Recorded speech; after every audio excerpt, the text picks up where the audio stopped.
সবাইকে নমস্কার, welcome to my channel HTGT social science political science. Political science থেকে 35টা প্রশ্ন আসে। পলিটিক্যাল সায়েন্সের ইউনিট 2 এমন একটা ইউনিট যেটা ঠিকমতো পড়লে পরীক্ষায় কমপক্ষে 10 থেকে 15টি প্রশ্ন সরাসরি কমন আসে। কারণ এই ইউনিটে আছে ক্ষমতার ভাগাভাগি, মূল ধারণা, ফেডারেল ভিত্তি, স্থানীয় শাসনের পরিকাঠামো, TTAADC, সাংবিধানিক ক্ষমতার, আধুনিক জাতীয়তাবাদের মূল তথ্য। আজ এই ভিডিওতে পুরো ইউনিট এমনভাবে আলোচনা করব, গুরুত্বপূর্ণ শব্দ, অ্যামেন্ডমেন্ট, সাল, সাংবিধানিক ধারা একদম সহজ ভাষায় হাইলাইট করে দেব, যেগুলি মুখস্থ থাকলে পরীক্ষায় পুরো নাম্বার পেয়ে যাবে। তাহলে আর দেরি না করে শুরু করা যাক। প্রথমেই আসছি পাওয়ার শেয়ারিং বা ক্ষমতার ভাগাভাগি। ক্ষমতার ভাগাভাগির যে গুরুত্বপূর্ণ বিষয়গুলি, এই গুরুত্বপূর্ণ বিষয়গুলি তোমাদের সামনে তুলে ধরবো। তোমরা একদম চট করে নোট করে নেবে। নোট করে নিলে এবং ভিডিওর সঙ্গে তোমাদের টেক্সটগুলি থাকবে, যেখান থেকে তোমাদের সুবিধা হবে। আর আরেকটা জিনিস বলছি, যারা ভিডিওটা দেখে আমাকে স্ক্রিনশট পাঠাবে সাবস্ক্রাইব করে, তাদেরকে আমি PDF দিয়ে দেব। ক্ষমতার ভাগাভাগি এমন একটি গণতান্ত্রিক ব্যবস্থা যেখানে রাজনৈতিক ক্ষমতা বিভিন্ন স্তরে বিভক্ত থাকে। একক কর্তৃত্বের অপব্যবহার রোধ, সবসময় মনে রাখবে, একক কর্তৃত্বের অপব্যবহার রোধ হচ্ছে চেকস অ্যান্ড ব্যালেন্স। অনুভূমিক ক্ষমতা ভাগাভাগি সরকারের 3 অঙ্গের মধ্যে পারস্পরিক নিয়ন্ত্রণ ও ভারসাম্য নিশ্চিত করে। হরিজন্টাল ডিভিশন বলা হয় এটাকে। উলম্ব ক্ষমতা ভাগাভাগি কেন্দ্র, রাজ্য ও স্থানীয় সরকারের মধ্যে প্রশাসনিক দায়িত্ব বন্টন করে, যেটাকে ভার্টিক্যাল ডিভিশন বলা হয়। ক্ষমতার ভাগাভাগি সমাজে সংঘাত কমায় এবং বিভিন্ন গোষ্ঠীর রাজনৈতিক অংশগ্রহণ নিশ্চিত করে, সেটাকে বলা হয় কনফ্লিক্ট রিডাকশন। তাহলে এখানে বুঝে গেলে যে check of balance, horizontal division, vertical division এবং কনফ্লিক্ট রিডাকশন কি। এবার হচ্ছে বেলজিয়াম মডেল। বেলজিয়ামের ক্ষমতার ভাগাভাগি মডেল ভাষাগত বিভাজন মোকাবিলার একটি সফল উদাহরণ হিসাবে স্বীকৃত। সংখ্যালঘুদের নিরাপত্তা নিশ্চিত করতে ক্ষমতার ভাগাভাগি সবচেয়ে কার্যকর রাজনৈতিক পদ্ধতি বলে বিবেচিত হয়। সেটা করে যে মাইনরিটি প্রোটেকশন। তাহলে এই ক্যাটাগরিগুলি কোন কোন জায়গাতে পাওয়ার শেয়ারিং, তার ক্যাটাগরিগুলি খুব ভালো করে দেখে নেবে। তারপর হচ্ছে ক্ষমতা ভাগাভাগি গণতন্ত্রের সমতা, নিরাপত্তা, জবাবদিহি প্রতিষ্ঠার মৌলিক উপাদান হিসাবে কাজ করে, সেটাকে বলা হয় ডেমোক্রেটিক স্ট্যাবিলিটি। তাহলে এই ক্ষমতার শেয়ারিংয়ের মধ্যে কোন কোন জায়গাতে করা হয়, কেন করা হয়, বিষয়টা খুব ভালো করে দেখে নেবে। এই ইউনিট 2 দ্বিতীয় বিষয় রয়েছে। আর আমি এখানে বলে রাখি যে পুরোটা বিষয়কে অ্যানালাইজ করব, একদম point to point, hit to hit, যেখান থেকে প্রশ্ন আসে। আর তারপরে যেখানে অনেকগুলি খ্রিস্টাব্দ আছে, অনেকগুলি অ্যামেন্ডমেন্ট হয়েছে, আর অনেকগুলি অ্যাব্রিভিয়েশন আছে, প্রত্যেকটা জিনিস আলোচনা করবো এই একটা ভিডিওর মাধ্যমে। আর এই এক ভিডিও দেখলে পরে তোমাদের ইউনিট 2 আর কোনো সমস্যা থাকবে না। আর চ্যানেলে গিয়ে ইউনিট 1-এর পার্ট 1টা দেখে নেবে। ফেডারালিজম হলো এমন এক শাসন ব্যবস্থা যেখানে সংবিধান কেন্দ্র রাজ্যের মধ্যে ক্ষমতা সুনির্দিষ্টভাবে বন্টন করে, যেটাকে বলা হয় কনস্টিটিউশনাল ডিভিশন। কনস্টিটিউশনাল ডিভিশনটা বুঝে নেবে, কেন্দ্র ও রাজ্যের মধ্যে। ভারতীয় ফেডারেল কাঠামোতে একক সংবিধান এবং একক নাগরিকত্ব দেশের রাজনৈতিক ঐক্যকে শক্তিশালী করে, যেটাকে বলা হয় সিঙ্গেল কনস্টিটিউশন। তারপরে হচ্ছে ভারতকে কোয়াসি ফেডারেল বলা হয় কারণ শান্তিকালে এটি ফেডারেল হলেও সংকটকালে কেন্দ্রীয় সরকারের অধীন ক্ষমতা প্রয়োগ করতে পারে, সেটাকে বলা হয় quasi federal system. Union list, state list এবং কনকারেন্ট লিস্ট মানে হচ্ছে রাজ্য তালিকা, কেন্দ্র তালিকা এবং যুগ্ম তালিকা। এই তালিকার মাধ্যমে ক্ষমতা বন্টন ভারতীয় ফেডারালিজমের সবচেয়ে বড় বৈশিষ্ট্য। এখানে এটাকে বলা হয় 3 লিস্ট। এই 3 লিস্টের মধ্যে কোন কোন ব্যাপারগুলি রয়েছে এগুলি একটু দেখে নেবে। জরুরি অবস্থায় কেন্দ্রীয় সরকার রাজ্যের অধিকাংশ ক্ষমতা নিজের অধীনে নিয়ে নিতে পারে, এটাকে বলা হয় ইমার্জেন্সি পাওয়ার। রাজ্যপালের বিবেচনামূলক ক্ষমতা কেন্দ্র রাজ্য সম্পর্কের মধ্যে বিভিন্ন রাজনৈতিক সংঘাত সৃষ্টি করে, যেটাকে গভর্নর ডিসক্রিশন বলা হয়। সরকারিয়া কমিশন কেন্দ্র রাজ্যের মধ্যে সমন্বয় ও সহযোগিতা বাড়ানোর জন্য গুরুত্বপূর্ণ সুপারিশ প্রদান করে। এই সরকারিয়া কমিশন কেন এবং কেন গঠিত হয়েছিল আর কিসের সমন্বয়ের জন্য গঠিত হয়েছিল সেটা দেখে নেবে। সমবায়ী ফেডারেলিজম কেন্দ্র রাজ্যের যৌথ উন্নয়নমূলক কাজকে গুরুত্ব দিয়ে আধুনিক পরিচালনার সহায়তা করে, সেটাকে বলা হয় কর্পোরেটিভ ফেডারেলিজম। তাহলে এই ফেডারেলিজমের এই ব্যাপারগুলি দেখবে, single constitution, quasi federal, 3 list, emergency power, governor discretion, Sarkaria commission and cooperative federalism. তারপরে আছে লোকাল সেলফ গভর্নমেন্ট বা স্থানীয় স্বায়ত্তশাসন ব্যবস্থা। স্থানীয় স্বশাসন, স্থানীয় স্বশাসন এমন এক ব্যবস্থা যেখানে জনগণ নিজ নিজ এলাকায় উন্নয়নমূলক সিদ্ধান্ত গ্রহণে সরাসরি অংশগ্রহণ করে, সেটাকে বলা হয় grassroot democracy. Balwant Rai Mehta committee ত্রিস্তরীয় panchayat ব্যবস্থা চালু করে। কোন কমিটি করে? বলবন্ত রায় মেহতা কমিটি চালু করে বিকেন্দ্রীকরণকে শক্তিশালী করার ভিত্তি স্থাপন করে বিআরএম কমিটি। বিআরএম কমিটি কেন গঠিত হয়, বিআরএম কমিটি কবে গঠিত হয়, এগুলি একটু ভালো করে দেখে নেবে। অশোক মেহতা কমিটি দ্বিস্তরীয় পঞ্চায়েত কাঠামো মাধ্যমে প্রশাসনিক দক্ষতা বাড়ানোর সুপারিশ করে অশোক মেহতার রিপোর্টে। 73 অ্যামেন্ডমেন্ট গ্রামীণ স্থানীয় সরকারকে সাংবিধানিক স্বীকৃতি দিয়ে ত্রিস্তরীয় পঞ্চায়েত রাজ ব্যবস্থা নিশ্চিত করে। কোন অ্যামেন্ডমেন্ট? 73 অ্যামেন্ডমেন্ট। 74th অ্যামেন্ডমেন্ট শহরে স্থানীয় সরকারকে সাংবিধানিক মর্যাদা দিয়ে পৌরসভা এবং পৌর নিগমের ক্ষমতা নির্ধারণ করে। কোন অ্যামেন্ডমেন্টের মাধ্যমে? 74 অ্যামেন্ডমেন্টের মাধ্যমে। গ্রামসভা সরাসরি গণতন্ত্রের ভিত্তি হিসাবে জনগণের জবাবদিহিতা এবং অংশগ্রহণ নিশ্চিত করে, সেটা হচ্ছে direct democracy. State finance commission স্থানীয় সংস্থা, স্থানীয় সংস্থার অর্থনৈতিক ক্ষমতা নির্ধারণের গুরুত্বপূর্ণ ভূমিকা পালন করে, সেটাকে বলা হয় finance commission. State election commission সমস্ত পঞ্চায়েত এবং পৌরসভা নির্বাচনের পরিচালনা করে স্থানীয় গণতন্ত্রকে শক্তিশালী করে ইলেকশন অথরিটি। তারপর হচ্ছে Tripura tribal areas autonomous district council, TTAADC।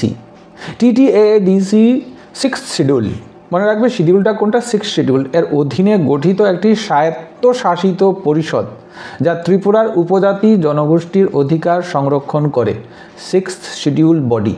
আর এটা কিন্তু মার্জার এগ্রিমেন্টের রেফারেন্স হিসাবে, হিস্টোরিক্যাল পার্সপেক্টিভ অফ মার্জার এগ্রিমেন্ট, সেখান থেকে এসেছিল এই TTAADC গঠনের প্রাথমিক যে প্রতিশ্রুতি কেন্দ্র এবং রাজ্যের মধ্যে, আর সেখান থেকে 6th শিডিউল করা হয়, আর সেই 6th শিডিউল থেকে TTAADC গঠিত হয়। 1979 এতে এই সময় এটা প্রতিষ্ঠিত হয়, 1979-এ প্রতিষ্ঠিত হয়। এই পরিষদ 1985 সালে পূর্ণ স্বায়ত্তশাসন লাভ করে এবং আইন প্রণয়ন ক্ষমতা অর্জন করে অটোনোমাস স্ট্যাটাস। TTAADC ভূমি, বন, জল সম্পদ ও উপজাতীয় রীতিনীতি সম্পর্কিত বিষয়ে স্বাধীনভাবে আইন করতে পারে, যাদের এই ক্ষেত্রে লেজিসলেটিভ পাওয়ার রয়েছে। পরিষদের মোট সদস্য সংখ্যা ত্রিপুরার 30 জন, যার মধ্যে 28 জন হচ্ছেন নির্বাচিত এবং 2 জন হচ্ছেন মনোনীত সদস্য। Council composition, chief executive member বা CEM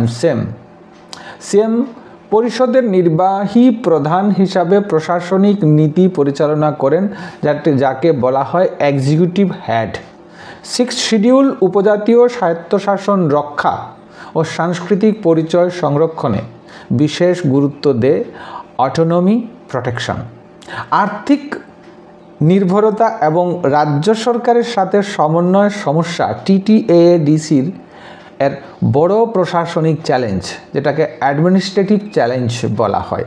TTAADC-র মূল লক্ষ্য উপজাতীয় সমাজের শিক্ষা, স্বাস্থ্য, অর্থনৈতিক উন্নয়নকে ত্বরান্বিত করা, ট্রাইবাল ডেভেলপমেন্ট। এবার 5 নম্বর টপিকে আসছি, সেটা হচ্ছে ন্যাশনালিজম বা জাতীয়তাবাদ। জাতীয়তাবাদ এমন একটি রাজনৈতিক মতবাদ যা সাধারণত ইতিহাস, ভাষা ও সংস্কৃতিকে কেন্দ্র করে এক জাতীয় চেতনা থেকে তৈরি হয়, ইউনিটি অফ কনসিয়াসনেস। নেশন রাজনৈতিক কাঠামোকে নির্দেশ করে, কিন্তু ন্যাশনালিটি সাংস্কৃতিক পরিচয়ের অনুভূতি বোঝায়। Nation versus nationalism. Self determination নীতি অনুসারে একটি জাতি নিজস্ব রাজনৈতিক ভবিষ্যৎ নির্ধারণের অধিকার রাখে, রাইট টু সেলফ রুল, এখান থেকেই ন্যাশনালিজম তার গুরুত্ব বহন করে আসছে। তাহলে এই ইন্টারনাল ফ্যাক্টরসগুলি খুব ভালো করে, যে টার্মস অ্যান্ড টার্মিনোলজিগুলি আছে এবং তার ইন্টারনাল অর্থগুলি ভালো করে একটু দেখে নেবে। সেলফ ডিটারমিনেশন নীতি অনুসারে একটি জাতি নিজস্ব রাজনৈতিক ভবিষ্যৎ নির্ধারণের অধিকার রাখে। আর এথনিক ন্যাশনালিজম, এথনিক কথাটা যখন আসে তখন আসে ভাষা, ধর্ম, জাতিগত পরিচয়ের ভিত্তিতে গঠিত হয়। তোমাদের প্রশ্ন আসতে পারে এথনিক ন্যাশনালিজমের মধ্যে কোন কোন বিষয়গুলি পড়ে? Ethnic basis. সিভিক ন্যাশনালিজমের মধ্যে কি পড়ে? সিভিক ন্যাশনালিজমের মধ্যে গণতান্ত্রিক মূল্যবোধ ও নাগরিক সমতার উপর প্রতিষ্ঠিত একটি আধুনিক জাতীয় ধারণা হচ্ছে সিভিক বেসিস অফ ন্যাশনালিজম।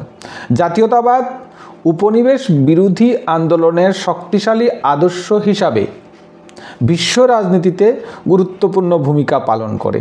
অর্থাৎ অ্যান্টি কলোনিয়াল মুভমেন্টকে আমরা জাতীয়তাবাদই, সেখান থেকেই উঠে এসছে জাতীয়তাবাদ।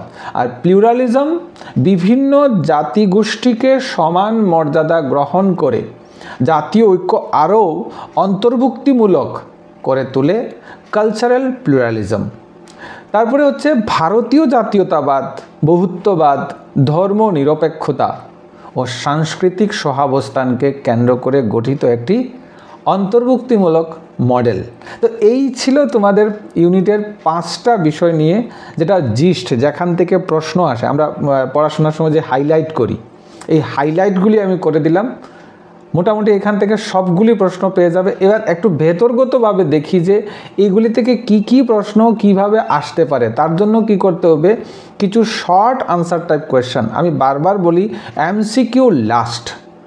এমসিকিউ হচ্ছে লাস্ট অপশন। অপারেশন করার পর যে লাস্ট প্রথমে স্টিচ করলো, অ্যানেস্থেশিয়া করলো, মানে তুমি পুরো প্রিপারেশনটা নিলে। অ্যানেস্থেশিয়া দেওয়ার পর কি হলো? অপারেশন হলো, মানে তুমি পুরো প্রিপারেশন নিলে। তারপর অপারেশন শেষ, মানে তুমি কি করলে? শর্ট আনসার টাইপ কোয়েশ্চেন তুমি পড়ে নিলে, এবার স্টিচ করে দিলে। আর এমসিকিউ হচ্ছে লাস্ট অপশন, যেখানে স্টিচগুলিকে রিমুভ করে দেওয়া হয়, এরপর থেকে পেশেন্ট সুস্থ। তাহলে এইভাবে এমসিকিউ থেকে কোনো সময় প্রিপারেশন নেবে না। আমাকে একটা স্টুডেন্ট মেসেঞ্জারে গিয়ে বলছিল, স্যার আমি 50,000 এমসিকিউ পড়েছি কিন্তু ফেল করেছি। আমি জানি না 50,000 এমসিকিউ কী করে প্রিপারেশন নেয়। আর কোনো এমসিকিউ 50,000 না 1 লক্ষ এমসিকিউ নিলেও পরীক্ষায় পাশ করা যাবে না, যতক্ষণ পর্যন্ত ব্যাখ্যা অনুসারে না পড়বে। ক্ষমতার ভাগাভাগি কি? রাজনৈতিক ক্ষমতা বিভিন্ন প্রতিষ্ঠান ও স্তরের মধ্যে ভাগ করার প্রক্রিয়াকে ক্ষমতার ভাগাভাগি বলে। 100 প্রশ্ন আলোচনা করব। গণতন্ত্রে ক্ষমতা ভাগাভাগি কেন জরুরি? এটি ক্ষমতার অপব্যবহার কমায় এবং জনগোষ্ঠীগত সংঘাত প্রতিরোধ করে। অনুভূমিক ক্ষমতার ভাগাভাগি কি? বিধান, নির্বাহী ও বিচার বিভাগের মধ্যে ক্ষমতা বন্টনকে অনুভূমিক ভাগাভাগি বলে। উলম্ব ক্ষমতার ভাগাভাগি কি? কেন্দ্র, রাজ্য ও স্থানীয় সরকারের মধ্যে ক্ষমতা বিভাজন। বেলজিয়ামের ক্ষমতা ভাগাভাগি কেন দরকার পড়েছিল? ভাষাগত দ্বন্দ্বের সমাধান ও রাজনৈতিক স্থিতিশীলতার জন্য। তারপর হচ্ছে সংখ্যালঘু সুরক্ষায় ক্ষমতা ভাগাভাগি ভূমিকা কী? সংখ্যালঘুর অংশগ্রহণ নিশ্চিত করে রাজনৈতিক নিরাপত্তা তৈরি করা। পাওয়ার শেয়ারিং সংঘাত কমায় কিভাবে? প্রতিটি গোষ্ঠীকে সিদ্ধান্ত প্রক্রিয়ার অন্তর্ভুক্ত করে। মেজরিটিয়ান রুল কি? মেজরিটিয়ান রুল হচ্ছে সংখ্যাগরিষ্ঠর মতামতকে একমাত্র বৈধ সিদ্ধান্ত হিসাবে ঘোষণা করা। মেজরিটিয়ান সমস্যা কি? সংখ্যালঘুদের অধিকার উপেক্ষিত হয়। পাওয়ার শেয়ারিং গণতন্ত্রে কেন গুরুত্বপূর্ণ? এটি সহমত, সমতা এবং অংশগ্রহণমূলক শাসনকে শক্তিশালী করে। চেক অ্যান্ড ব্যালেন্স কি? প্রতিটি অঙ্গ অপর অঙ্গকে নিয়ন্ত্রণ করে ক্ষমতার ভারসাম্য রক্ষা করে, এটাকে বলা হয় চেক অ্যান্ড ব্যালেন্স। কলম্বো চুক্তি বেলজিয়াম সমস্যায় কি ভূমিকা নিয়েছিল? ভাষাগত প্রতিনিধিত্ব নিশ্চিত করার কাঠামো দেয়। কমিউনিটি গভর্নমেন্ট কি? বেলজিয়ামের ভিন্ন ভিন্ন গোষ্ঠী পৃথক সরকারকেই বলা হয় কমিউনিটি গভর্নমেন্ট। পাওয়ার শেয়ারিং সমাজের আস্থা তৈরি করে কিভাবে? গোষ্ঠীগুলি মনে করে তাদের মতামত মূল্যায়িত হচ্ছে। ডিসেন্ট্রালাইজেশন কি? কেন্দ্রীয় ক্ষমতা নিচের দিকে স্থানান্তর। পাওয়ার শেয়ারিং একনায়কতন্ত্র রোধ করে কিভাবে? কেউ একা সিদ্ধান্ত নিতে পারে না, এটাই হচ্ছে পাওয়ার শেয়ারিংয়ের প্রধান বৈশিষ্ট্য। পাওয়ার শেয়ারিংয়ের উদাহরণ Belgium, Switzerland, Bharat. Power, decentralisation of power. Power শেয়ারিংয়ের লক্ষ্য কি? তোমরা এই জায়গাটা খুব ভালো করে নেবে। পাওয়ার শেয়ারিংয়ে কোন কোন দেশগুলি সর্বোচ্চে আছে, মানে বেলজিয়াম, সুইজারল্যান্ড, ভারত। পাওয়ার শেয়ারিংয়ের লক্ষ্য কি? সমতা, স্থিতিশীলতা ও অংশগ্রহণ বৃদ্ধি। পাওয়ার শেয়ারিং কি সব দেশে একই? না, দেশভেদে বিভিন্ন মডেলে পাওয়ার শেয়ারিং তৈরি করা হয়। ফেডারালিজম কি? যেখানে সংবিধান কেন্দ্র রাজ্যের মধ্যে ক্ষমতা বন্টন করে। ভারত কোন ধরনের ফেডারেল দেশ? কোয়াসি ফেডারেল দেশ, কেন্দ্র শক্তিশালী। ইউনিয়ন লিস্ট কি? যে বিষয়গুলি কেন্দ্র আইন করতে পারে। স্টেট লিস্ট কি? যে ক্ষেত্রে রাজ্য আইন করতে পারে। কনকারেন্ট লিস্ট কি? যৌথভাবে কেন্দ্র ও রাজ্য উভয় মিলে সেটা করতে পারে। ভারতে একক সংবিধান কেন? জাতীয় ঐক্য নীতির অভিন্নতা বজায় রাখতে সেটা একক সংবিধান করা হয়েছে। কেন্দ্র রাজ্য সম্পর্ক কেন গুরুত্বপূর্ণ? দুই স্তরের সরকারের সমন্বয় উন্নয়নে প্রভাব ফেলে। জরুরি অবস্থায় কেন্দ্রের ক্ষমতা কিভাবে বাড়ে? রাজ্যের অধিকাংশ ক্ষমতা কেন্দ্রের কাছে স্থানান্তরিত হয়। আর্টিকেল 356 কি? স্টেট ইমার্জেন্সি, রাজ্য সরকারের প্রশাসন স্থগিত করা হয়। ফেডারেল ব্যবস্থার সুপ্রিম কোর্টের ভূমিকা কি? সংবাদিত্ব, ব্যাখ্যা ও বিরোধ নিষ্পত্তি। তারপরে হচ্ছে রাষ্ট্রপতির বিবেচনামূলক ক্ষমতা কোথায় বেশি ব্যবহার করা হয়? রাজ্যের রাজনৈতিক সংকটের সময়। অল ইন্ডিয়া সার্ভিস ফেডারালিজমে কি ভূমিকা রাখে? দুই স্তরের প্রশাসনকে যুক্ত করে। সরকারিয়া কমিশন কি অধ্যয়ন করে? কেন্দ্র রাজ্যের সম্পর্ক শক্তিশালী করার উপায়। জিএসটি কাউন্সিল কেন গুরুত্বপূর্ণ? কেন্দ্র ও রাজ্য যৌথ করনীতি নির্ধারণ করে। ফেডারালিজমের দ্বন্দ্ব কেন সৃষ্টি হয়? অর্থ, ক্ষমতা ও রাজ্যপালের ভূমিকা নিয়ে।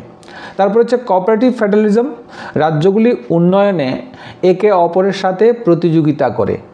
ইন্ডিয়ান ফেডারালিজমের বৈশিষ্ট্য কি? শক্তিশালী কেন্দ্র, রাজ্যের স্বায়ত্তশাসন। ফেডারালিজম লিখিত সংবিধান কেন প্রয়োজন? ক্ষমতার স্পষ্ট সীমা নির্ধারণ। ফেডারালিজমের মূল উদ্দেশ্য কি? ক্ষমতার ভারসাম্য ও জাতীয় ঐক্য রক্ষা করা। এবার হচ্ছে স্থানীয় স্বশাসন কি? স্থানীয় স্বশাসন থেকে 20টি প্রশ্ন বলবো। স্থানীয় স্বশাসন জনগণ নিজের এলাকায় প্রশাসন পরিচালনা করে। পঞ্চায়েতি রাজ প্রথম কোথায় গঠিত হয়? খুব ইম্পর্টেন্ট, মনে রাখবে, 1959 রাজস্থান। বলবন্ত রায় মেহতা কমিটি কি সুপারিশ করে? ত্রিস্তরীয় পঞ্চায়েত ব্যবস্থা। খুব ইম্পর্টেন্ট। অশোক মেহতা কমিটি কোন কাঠামো চায়? দ্বিস্তরীয় পঞ্চায়েত কমিটি। 73 অ্যামেন্ডমেন্ট কেন গুরুত্বপূর্ণ? পঞ্চায়েতকে সাংবিধানিক মর্যাদা দেয়। 74 অ্যামেন্ডমেন্ট কি প্রতিষ্ঠা করেছিল? শহরে স্থানীয় সরকার, পৌরসভা। গ্রাম সভা কি? গ্রামের সকল ভোটারের সাধারণ সভা। ডিস্ট্রিক্ট প্ল্যানিং কমিটি এর কাজ কি? জেলা উন্নয়ন পরিকল্পনা। স্টেট ফিনান্স কমিশন কি করে? স্থানীয় সরকারের আর্থিক ক্ষমতা নির্ধারণ করে। স্টেট ইলেকশন কমিশনের কাজ কি? স্থানীয় সংস্থার নির্বাচন পরিচালনা করে। পঞ্চায়েত ত্রিস্তর কি? গ্রাম পঞ্চায়েত, পঞ্চায়েত সমিতি আর জেলা পরিষদ। আরবান লোকাল বডি কি? পৌরসভা, নগর নিগম ইত্যাদি। ওমেন রিজার্ভেশন কত শতাংশ? মোস্ট ইম্পর্টেন্ট কোয়েশ্চেন, 33%, অনেক রাজ্যে 50%। মিউনিসিপ্যাল কর্পোরেশন কোথায় থাকে? বড় শহরে থাকে। লোকাল সেলফ গভর্নমেন্ট কেন গুরুত্বপূর্ণ? তৃণমূল অংশগ্রহণ ও দ্রুত সমস্যার সমাধান। মেট্রোপলিটন প্ল্যানিং কমিটি কি করে? মহানগর পরিকল্পনা করে। মেয়রকে? পৌর নিগমের নির্বাচিত প্রধানকে মেয়র বলা হয়। মিউনিসিপ্যাল কমিশনারকে? প্রশাসনিক প্রধান। আইএএস বা রাজ্য ক্যাডার থেকে হয়ে থাকেন, আমাদের ত্রিপুরার ক্ষেত্রে টিসিএস যারা, তারাও হয়ে থাকেন। ডেভেলপমেন্ট অফ পাওয়ার কি? ক্ষমতা নিচের স্তরে দেওয়া। লোকাল গভর্নমেন্ট স্থানীয় উন্নয়ন কিভাবে সহায়তা করে? সরাসরি সমস্যা শনাক্ত করে সমাধান করে। এবার আসছি টিটিএডিসি থেকে কিছু প্রশ্ন। টিটিএডিসি কি? টিটিএডিসি হচ্ছে ত্রিপুরা 6 শিডিউল এর অধীনে স্বায়ত্তশাসিত উপজাতীয় পরিষদ। টিটিএডিসি কবে গঠিত হয়? 1979 সালে গঠিত হয়। 1985 সালে 6 শিডিউল স্ট্যাটাস পায়। 6 শিডিউল কেন দেওয়া হয়? উপজাতীয় স্বায়ত্তশাসন রক্ষা। টিটিএডিসির সদস্য সংখ্যা কত? 30। 28 জন নির্বাচিত, 2 জন মনোনীত। খুব ইম্পর্টেন্ট, মনে রাখবে। চিফ এক্সিকিউটিভ মেম্বারকে? টিটিএডিসির নির্বাহী প্রধান। টিটিএডিসি কোন ক্ষেত্রে আইন করতে পারে? ভূমি, বন, গ্রাম প্রশাসন, প্রথা। অটোনমাস ডিস্ট্রিক্ট কাউন্সিলের লক্ষ্য কি? উপজাতীয় সংস্কৃতি ও অর্থনৈতিক উন্নয়ন। ভিলেজ কাউন্সিল কি? উপজাতীয় গ্রাম প্রশাসন ইউনিট, যেটা গ্রাম পঞ্চায়েতের ক্ষেত্রে হয় টিটিএডিসির বাইরে। টিটিএডিসি কেন গুরুত্বপূর্ণ? ত্রিপুরার জনসংখ্যার বড় অংশ উপজাতি। টিটিএডিসির আয়ের মূল উৎস কি? কর, ফি, কেন্দ্র ও রাজ্যের অনুদান। টিটিএডিসি নির্মাণ কাজ কিভাবে পরিচালনা করে? স্বতন্ত্র পরিকল্পনা ও উন্নয়ন ব্যয়ের মাধ্যমে। টিটিএডিসির বনজ সম্পদ নিয়ন্ত্রণ করতে পারে কেন? 6 শিডিউল এর বিশেষ ক্ষমতা অনুসারে। রাজ্য সরকারের সাথে কেন দ্বন্দ্ব হয়? ক্ষমতার সীমা ও প্রশাসনিক সমন্বয় নিয়ে দ্বন্দ্ব হয়। 6 শিডিউল কোন রাজ্যগুলিতে রয়েছে? আসাম, মেঘালয়, ত্রিপুরা, মিজোরাম। খুব ইম্পর্টেন্ট প্রশ্ন, মনে রাখবে। 6 শিডিউল কোন কোন রাজ্যে রয়েছে? আসাম, মেঘালয়, ত্রিপুরা, মিজোরাম। টিটিএডিসির নিজস্ব কোড কি? উত্তর Tripura autonomous district council rules. Most important question, টিটিএডিসির নিজস্ব, বলে না ব্রেকিং নিউজ, তাহলে আমি ব্রেকিং নিউজের মতো বলছি। 6 শিডিউল কোন রাজ্যগুলিতে আছে? 6 শিডিউলে টিটিএডিসির নিজস্ব কোড কি? উত্তর ত্রিপুরা অটোনমাস ডিস্ট্রিক্ট কাউন্সিল, ইউটিএডিসি। খুব ভালো করে মনে রাখবে। ডিস্ট্রিক্ট কাউন্সিল কোর্ট কি? উপজাতীয় আইনের বিচার প্রদানকারী আদালত। টিটিএডিসির এর চ্যালেঞ্জ কি? আর্থিক নির্ভরতা। টিটিএডিসি শিক্ষাক্ষেত্রে কিভাবে সহায়তা করে? আদিবাসী ভাষা ও সংস্কৃতি রক্ষার উদ্যোগ। ত্রিপুরা ট্রাইবাল ওয়েলফেয়ার ডেভেলপমেন্টের ভূমিকা কি? উপজাতীয় উন্নয়ন সমর্থন। টিটিএডিসির ক্ষমতা কতটা স্বায়ত্তশাসিত? শুধু 6 শিডিউল এর নির্দিষ্ট ক্ষেত্রেই। এবার হচ্ছে জাতীয়তাবাদ কি? জাতীয়তাবাদ হচ্ছে সাধারণ পরিচয়ের ভিত্তিতে জাতীয় ঐক্য গঠন। নেশন কি? রাজনৈতিক সত্তা, রাষ্ট্র গঠনের ক্ষমতা। ন্যাশনালিটি সাংস্কৃতিক পরিচয়বোধ। সেলফ ডিটারমিনেশন জাতির নিজের ভবিষ্যৎ নির্ধারণের অধিকার। এথনিক ন্যাশনালিজম কি? ভাষা, ধর্ম, গোষ্ঠী পরিচয়ের উপর জাতীয়তাবাদ। সিভিক ন্যাশনালিজম কি? আইন, অধিকার, নাগরিকত্ব, জাতীয়তাবাদ। আবার বলছি ব্রেকিং নিউজ। ইন্ডিয়ান ন্যাশনালিজম কেন বিশেষ গুরুত্বপূর্ণ? বহুত্ববাদ ও ধর্মনিরপেক্ষতার ভিত্তিতে ইন্ডিয়ান ন্যাশনালিজম গড়ে উঠেছে। অ্যান্টি কলোনিয়াল ন্যাশনালিজম কি? উপনিবেশবাদ বিরোধী জাতীয়তাবাদ। কালচারাল ন্যাশনালিজম হচ্ছে কি? সেটা হচ্ছে সংস্কৃতি ও ঐতিহ্যকে জাতীয় পরিচয়ের ভিত্তি দেওয়া। ন্যাশনাল ইন্টিগ্রেশন কি? বিভিন্ন গোষ্ঠীর ঐক্যবদ্ধতা হচ্ছে ন্যাশনাল ইন্টিগ্রেশন। প্লুরালিজম কি? বৈচিত্র্যকে স্বীকার করে সহাবস্থান। নেশন স্টেট কি? যেখানে রাজনৈতিক সীমানা ও জাতীয় পরিচয় এক। প্যাট্রিয়টিজম কি? প্যাট্রিয়টিজম হচ্ছে দেশের প্রতি আনুগত্য বা দেশাত্মবোধ। টেরিটোরিয়াল ন্যাশনালিজম কি? ভৌগোলিক এলাকার ভিত্তিতে জাতীয়তাবাদ। লিঙ্গুইস্টিক ন্যাশনালিজম কি? ভাষাকে কেন্দ্র করে জাতীয় পরিচয়। রিলিজিয়াস ন্যাশনালিজম কি? ধর্মকে জাতীয় ভিত্তি করে রিলিজিয়াস ন্যাশনালিজম গড়ে ওঠে। ইন্ডিয়ান ন্যাশনালিজম কার নেতৃত্বে বিকশিত হয়? গান্ধীজি, বালগঙ্গাধর তিলক, নেহেরু প্রমুখের নেতৃত্বে আরও অনেকেই আছেন।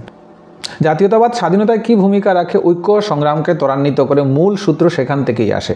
জাতীয়তাবাদের প্রতীক কেন গুরুত্বপূর্ণ? দল, পতাকা, গান ঐক্যকে শক্তিশালী করে। আর লাস্ট 100তম প্রশ্ন হচ্ছে, আধুনিক জাতীয়তাবাদের বৈশিষ্ট্য কি? সকল নাগরিকের সমান অধিকার। তোমরা তাহলে এখন রেডি যে কিছু বিষয়, সাংবিধানিক বিষয় বলবো। পলিটিক্যাল সায়েন্স পড়বো আর সাংবিধানিক বিষয় পড়বো না। কনস্টিটিউশনাল প্রভিশন, ইউনিট 2 থেকে constitutional provision. 73 constitutional amendment act 1992 গ্রামীণ স্বায়ত্ত শাসনকে সাংবিধানিক মর্যাদা দেয়। 74 কনস্টিটিউশনাল অ্যামেন্ডমেন্ট 1992 শহরের স্থানীয় সরকারকে সাংবিধানিক মর্যাদা দেয়। আর্টিকেল 40 রাষ্ট্রকে পঞ্চায়েত ব্যবস্থা প্রতিষ্ঠার নির্দেশ দেয়, directive principal. Article 243 Panchayati Raj এর সম্পূর্ণ সাংবিধানিক কাঠামো। Article 243P to 243ZG municipalities, urban local bodies এর সাংবিধানিক কাঠামো। আর্টিকেল 280 ফাইন্যান্স কমিশন গঠনের বিধান। আর্টিকেল 356 রাষ্ট্রপতি শাসন বা প্রেসিডেন্ট রুল। আর্টিকেল 360 আর্থিক জরুরি অবস্থা। 7th schedule union list, state list, concurrent list. মনে রাখবে 6 শিডিউল এএডিসি, টিটিএডিসি। আর 7th schedule union list, state list আর কনকারেন্ট লিস্ট। 6 শিডিউল উপজাতীয় স্বায়ত্তশাসনের বিধান ADCS or TTAADC।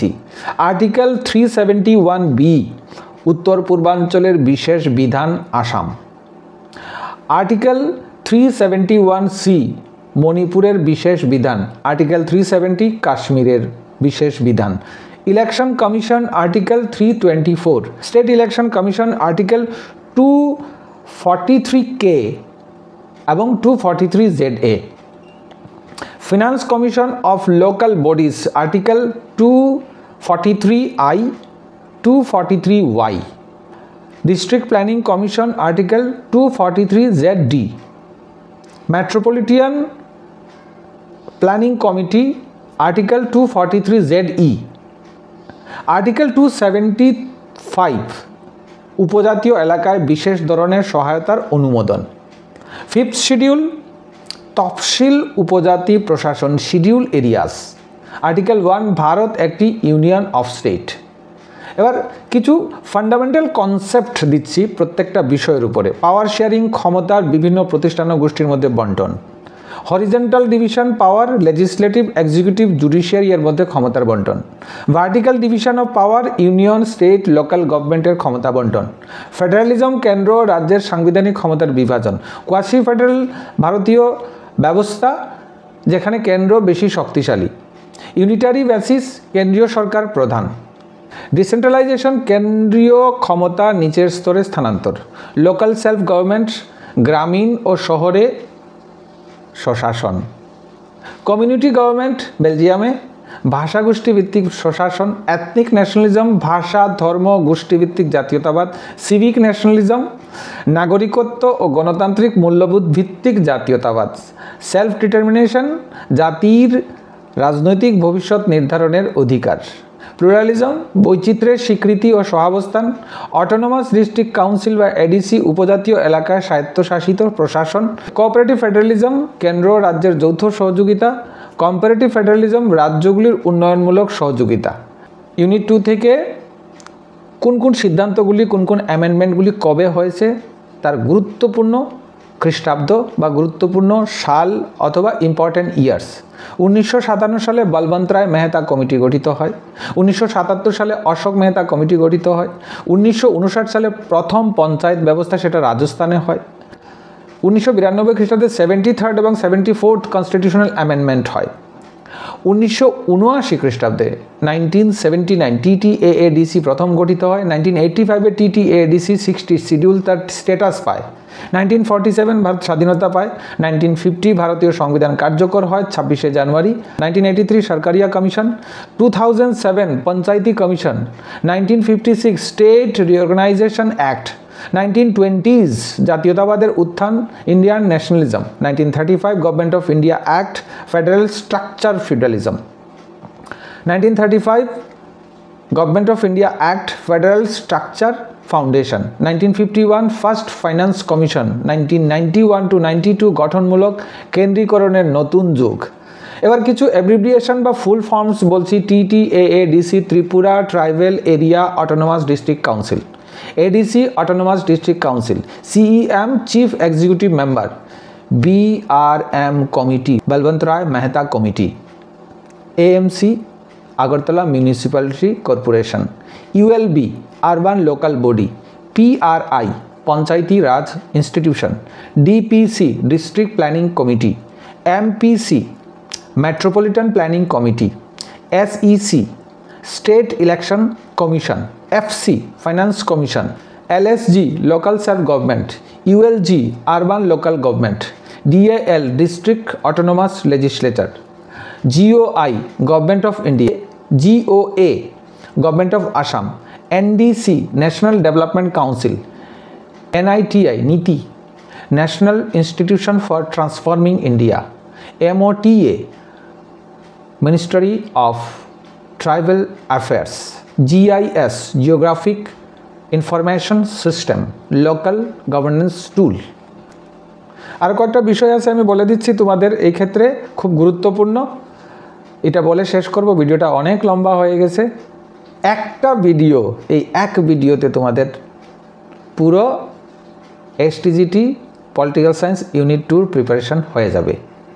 India is a union state, article 1, the state shall take step to organize village panchayat, article 40, 73 amendment gave constitutional status to Panchayati Raj institution. 74 amendment strengthened urban local government through municipalities and municipal corporation. Federalism in India is based on constitutional division of powers. Concurrent list allow both union and state to legislate on the same subject. President's rule under Article 356 suspend the normal constitutional machinery of the state. 6th schedule provides autonomous administration for tribal areas. The governor acts as an agent of the center in the states. Gram Sabha is the foundation of direct democracy in rural India. Union government has exclusive power over the union list. Panchayat Raj promote decentralized democracy. TTIADC exercise legislative power over land, forest and customary practice. Federalism aims to balance national unity and regional autonomy. Autonomous district council protect tribal identity and culture. তো এই ছিল তোমাদের STGT, social science, political science. এবং political science অন্যান্য পরীক্ষার জন্য খুব বেশি গুরুত্বপূর্ণ। এটা জেআরবিটি বা যারা ইউজিসি নেট স্লেট পরীক্ষার্থী আছে বা ইউপিএসসি পরীক্ষার্থী আছে তাদের জন্য খুব বেশি গুরুত্বপূর্ণ। আমি বারবার বলছি, যারা স্ক্রিনশট নিয়ে সাবস্ক্রাইব করে এবং ভিডিওটা শেয়ার করে আমাকে স্ক্রিনশট দেবে তাদেরকে আমি পিডিএফ দেব। সবাই ভালো থাকবে, আর দেখা হচ্ছে পরবর্তী ভিডিওতে। তোমরা উপকৃত হলে আমার পরিশ্রম সার্থক হবে। তোমাদের লাইক, শেয়ার, কমেন্ট অবশ্যই চাই। আর চ্যানেলে যারা নতুন হবে অবশ্যই চ্যানেলটাকে সাবস্ক্রাইব করবেন। সবাই ভালো থাকবেন, নমস্কার।